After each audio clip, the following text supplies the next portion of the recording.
오라 우리가 여호와께 노래하며 우리의 구원의 반석을 향하여 즐거이 외치자. 우리가 감사함으로 그 앞에 나아가며 시를 지어 즐거이 그를 노래하자. 여호와는 크신 하나님이시요 모든 신들보다 크신 왕이시기 때문이로다. 땅의 깊은 곳이 그의 손 안에 있으며 산들의 높은 곳도 그의 것이로다. 바다도 그의 것이라 그가 만드셨고 육지도 그의 손이 지으셨도다. 오라 우리가 굽혀 경배하며 우리를 지으신 여호와 앞에 무릎을 꿇자. 그는 우리의 하나님이시요 우리는 그가 기르시는 백성이며 그의 손이 돌보시는 양이기 때문이라. 너희가 오늘 그의 음성을 듣거든 너희는 무리바에서와 같이 또 광야의 마사에서 지냈던 날과 같이 너희 마음을 완악하게 하지 말지어다. 그때 너희 조상들이 내가 행한 일을 보고서도 나를 시험하고 조사하였도다. 내가 40년 동안 그 세대로 말미암아 근심하여 이르기를 그들은 마음이 미혹된 백성이라 내 길을 알지 못한다 하였도다. 그러므로 내가 노하여 맹세하기를 그들은 내 안식에 들어오지 못하리라 하였도다.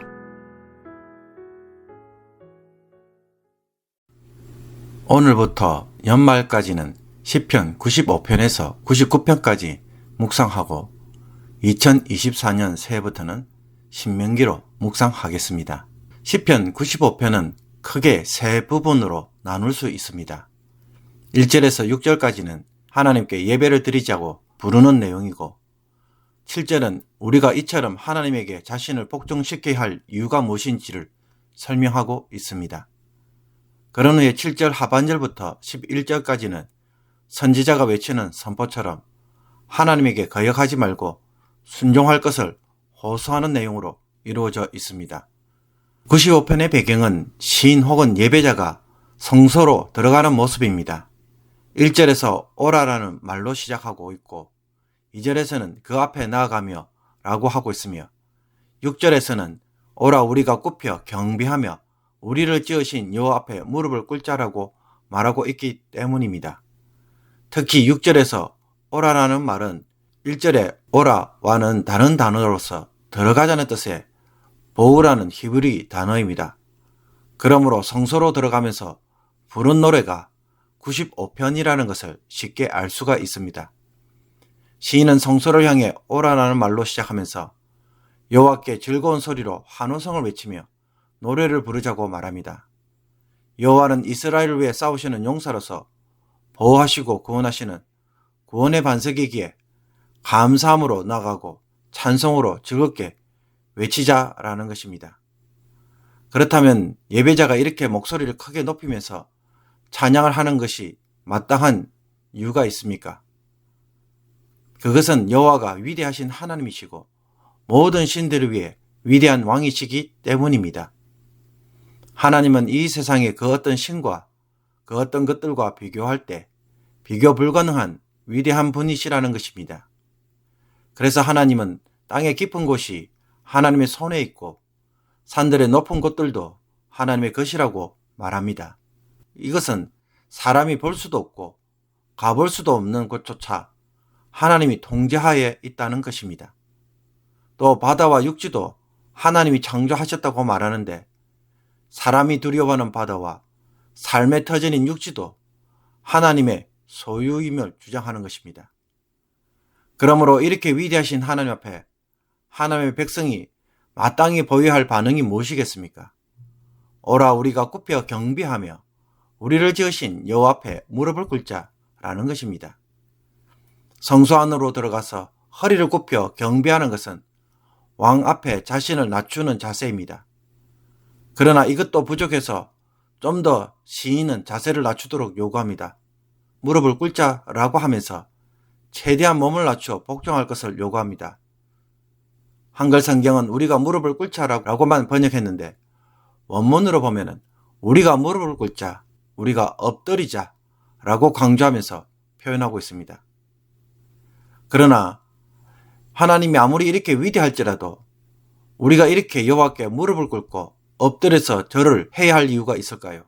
나와 아무런 상관이 없다면 굳이 이렇게 할 필요가 없을 것입니다. 내 아버지가 아니라고 한다면 남의 아버지를 두고 침이 마르도록 칭찬하고 소리를 지르며 노래할 필요가 없는 것입니다.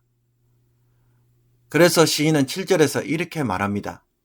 그는 우리의 하나님이시요 우리는 그가 기르시는 백성이며 그의 손이 돌보시는 양이기 때문이라. 하나님과 우리 사이는 어떤 관계입니까? 왕과 백성의 관계이고 목자와 양의 관계이기에 이 언약 관계로 인해 복종하는 것이 지극히 마땅할 뿐만 아니라 목자처럼 양들을 보호하시고 돌봄과 사랑의 관계이기에 성도 역시 사랑으로 즐겁게 찬양하는 것이 지극히 마땅한 것입니다.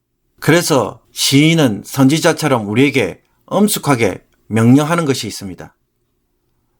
그것은 너희가 오늘 그의 음성을 듣거든 과거 이스라엘 백성이 행한 것처럼 마음을 제발 완악하게 하지 말라는 것입니다.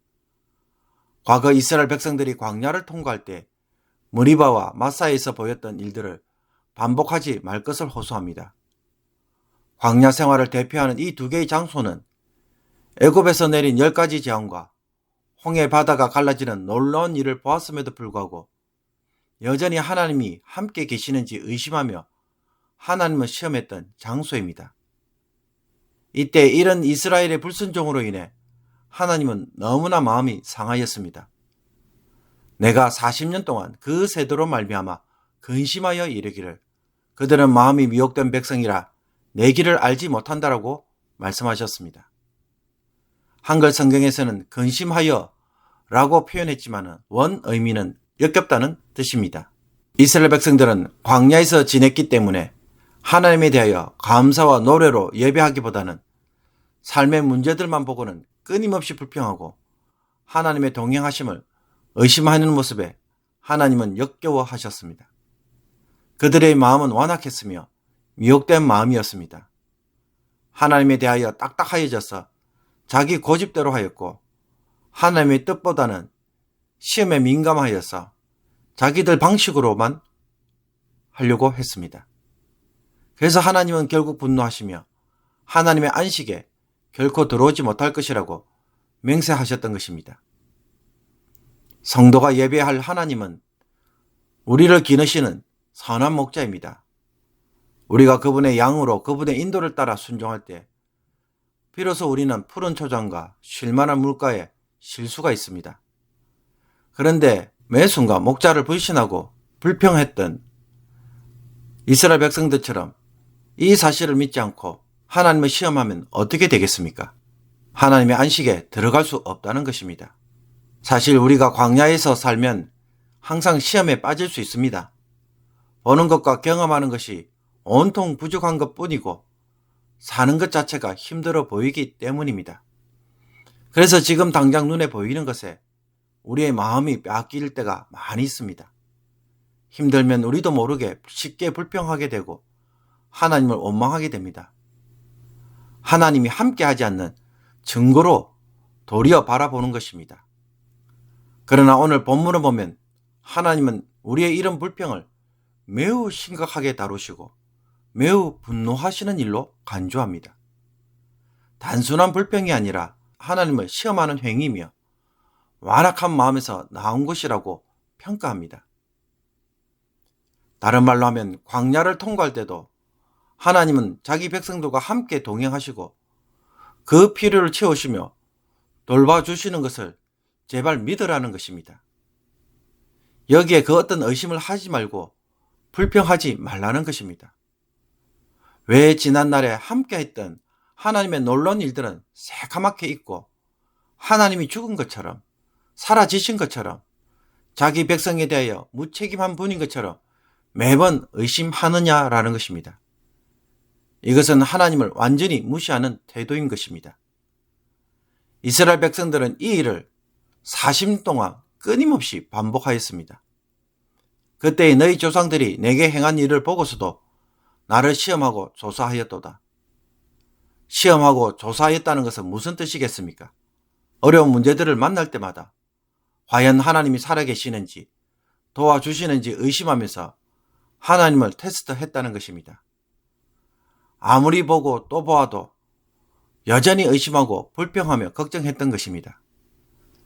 근심해서 자유한 적이 없었던 것입니다. 아무것도 염려하지 말고 다만 모든 일에 기도와 간구로 너희 구할 것을 감사함으로 하나님께 아뢰라. 그리하면 모든 지각에 뛰어난 하나님의 평강이 그리스도 예수 안에서 너희 마음과 생각을 지키시리라 라고 한 말에 대하여 오늘도 설마 그렇게 될까? 라고 생각하며 살았다는 것입니다. 도대체 하나님이 얼마나 어떻게 해주어야 우리의 마음에 의심을 내려놓을 수 있을까요? 문제를 만날 때마다 너무 요동치는 우리의 마음에 하나님이 얼마나 가슴 아파하고 분노하시는지 생각해 보신 적이 있습니까? 이제는 정말로 우리의 구원의 반석이신 하나님 위에 든든히 서야 할 것입니다. 이 하나님을 찬양하고 노래하며 예배하는 것이 우리의 삶이 되어야 하고 일상의 고백이 되기를 주님은 원하고 계십니다. 한 해를 되돌아 보십시오. 그때는 해결할 수 없었을 것 같았던 문제들이 다 해결되어지고 여기까지 왔습니다. 그렇다면 이것을 통해서 우리가 무엇을 해야 하겠습니까? 성소로 올라가서 노래하며 예배를 해야 하겠습니까? 아니면 또다시 걱정하며 하나님을 시험하는 일을 하시겠습니까? 근심에 쌓인 나에게 들려주시는 성령의 음성에 오늘 예배와 감사와 찬양으로 응답하기를 주님의 이름으로 축복합니다. 기도드리겠습니다. 우리의 선한 목자 되신 하나님, 우리는 하나님의 양이라는 사실에서 하루하루를 평강 가운데 살아가는 자들이 되게 하여 주옵소서. 마음의 근심을 담음으로 불평과 염려로 찌들린 인생이 되지 않게 하옵소서. 이제는 이런 일들을 반복하지 않게 하시며 날마다 우리의 구원의 반석이신 하나님을 찬양하며 예배하는 자로 살아가게 하옵소서. 오늘도 하나님께 맡깁니다. 하나님이 우리의 구원의 여정을 완성시키시기에 하나님의 손에 모든 것을 의탁하고 순종해서 답을 찾고 살아가는 성도가 되게 하여 주옵소서. 이제는 마음의 근심을 내려놓으라는 성령의 음성에 오늘 주의 백성들이 평강으로 살아가게 하여 주옵시고 하나님 주신 은혜 가운데에 힘있게 살아가게 하옵소서. 예수 그리스도의 이름으로 기도하옵나이다. 아멘.